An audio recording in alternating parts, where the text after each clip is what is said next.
لا هو لما كنا بنتكلم العزلة اللي فرضت اولا حصل ان في قسمة للثقافة المصرية انا بسميها قسمة غير عادلة وانتهت الى عدم تحقيق العدالة الثقافية.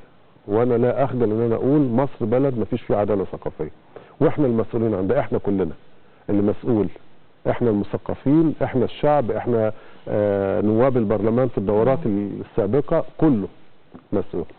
اللي حصل ان احنا جينا قلنا والله المحافظات كفايه عليها بيوت الثقافه وقصور الثقافه وهنعين لهم شويه ناس من ولاد المحافظات من ابناء كل مدينه يشتغلوا في القصر او في البيت وياخدوا مرتبات وشكرا ومش هنسالهم انتوا عملتوا ايه ولا قدمتوا نشاط ايه ولا هحاسبهم.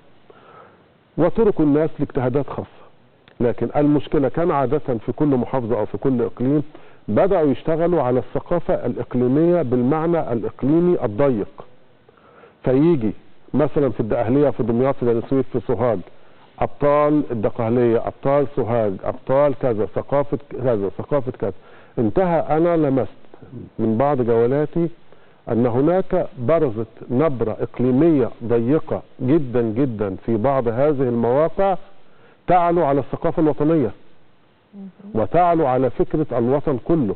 وعشان كده في احد اصول الثقافه كلفنا استاذ خالد جلال بفرقته يروحوا يعملوا عرض، وصلوا العرض راحوا عاطين عليهم النور وما حدش يدخل عندنا، ما حدش من برانا يجي يعمل عندنا شغل. وصلنا الى هذا، دي حصلت حالتين او ثلاثه.